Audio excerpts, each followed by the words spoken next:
If you are just joining us, two young men apparently dressed in long black trench coats opened fire about an hour and a half ago at a high school just outside of Denver in Littleton, Colorado.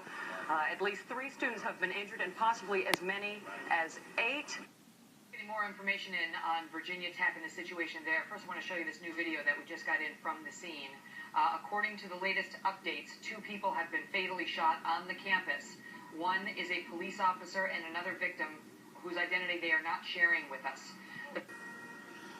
And this is a Fox News alert. We're still waiting to get more confirmation about this so we can independently confirm it. But according to NPR, U.S. Representative Gabrielle Giffords of Arizona was shot outside a grocery store in Tucson while holding a public event there. Giffords, who was reelected to her 3rd term in November, was hosting her first Congress on Your Corner event at the Safeway in northwest Tucson when a gunman ran up and started shooting. At least 5 other people, according to this report, including members of her staff, were hurt. Now confirmed from the Aurora Police Department, 14 people were killed this morning while watching the Batman movie. 10 died right there in the theater number 9. 4 people who were taken to the hospital died at the hospital. So a total of 14 moviegoers were killed this morning. At least 50 others who were in that theater were injured. Good afternoon to all of you. I'm Diane Sawyer here at ABC News headquarters in New York, and we do have the breaking news of a shooting at an elementary school in Newtown, Connecticut, and you heard that right. It is unthinkable. An elementary school 45 miles southwest of Hartford. We know at least 3 victims are in the hospital at this hour in very serious condition. No one will ever be able to relate to what loved ones went through when they first saw the breaking news clips that we just watched. But the media helps us get a better idea of their emotions. The constant media attention and focus surrounding mass shootings is a big part of our society, an important part of our daily lives. Coverage given to mass shootings in our country by the media is an important coping mechanism for those who have lost someone in a mass shooting. It is a key component of our country's history that needs to be remembered as years pass by. Victims' families and loved ones want to see the person that they lost honored and remembered for who they were. Candlelight vigils, like the one seen in this picture, are signs that families and loved ones want the person they lost to be remembered as the person they were for years and years to come. In a Time article, Mark Barden, who lost his 7-year-old son in the Connecticut school shooting, commented on the recent Orlando shooting at a nightclub. "I will never say I know what you're going through. I will tell them that I have a sense of what that pain feels like. I'm hurting with you." Even though Mark Barden lost his son in a different situation, he still is able to connect with the Orlando victims' families and sharing their grief of losing someone to a mass shooting in our country. People who share a similar tragedy, like losing someone in a mass shooting, need to support each other through the stages of grief and through the rest of their lives. Anyone connected to a mass shooting event will never be the same, and without the media attention these events get now, they may feel alone in trying to move on with their lives. Whether it be chat rooms, or articles, or an interview on TV, whenever someone sees that they are supported as they progress through a tragedy, it helps with the coping process. In a PBS article after the Orlando shooting, a police officer said, "We are a strong and resilient community. Together, tonight, we have had a crime that will have a lasting effect on our community. We need to stand strong. We need to be supportive of the victims and their families. This is the time we should all come together."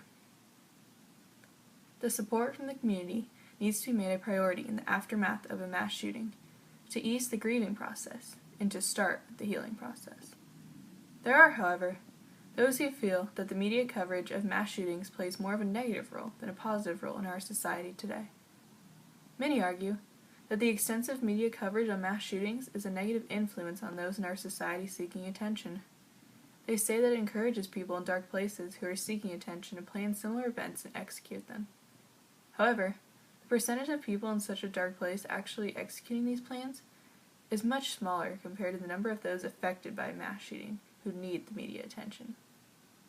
In addition to remembering the victims, society needs to know what major events are happening in our country on a day-to-day basis.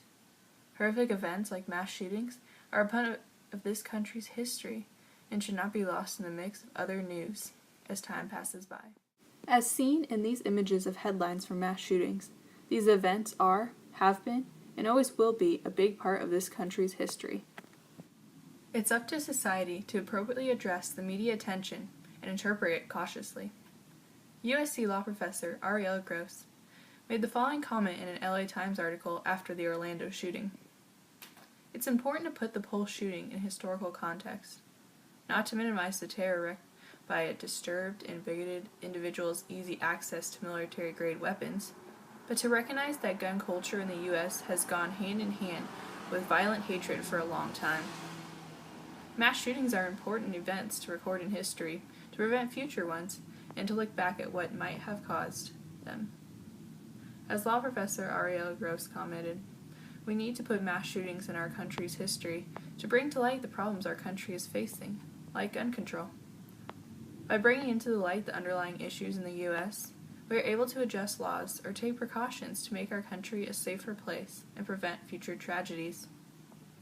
Clearly, however, we still have a lot to learn about such events, as Great Do, the Director of Research and Evaluation at the Minnesota Department of Corrections, comments the following on mass shootings.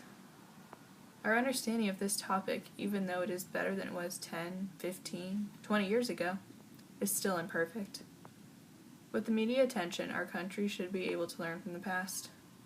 However, on the other side, there are some people that argue that the over-dramatization of those events portrayed in the media leads to unnecessary panic and stress. But events as big as mass shootings need to arouse alarm across the country and act as a wake-up call to what is causing problems in our society.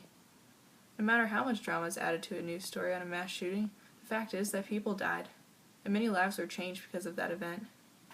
These events are big, and society should not be in the dark when it comes to mass shootings in our country. Media attention given to mass shootings helps with the mourning process for families and creates a learning experience for society. The victims deserve to be remembered, and our country needs to be aware of these tragedies so that we may come together to support one another and take precautions to prevent future events like these.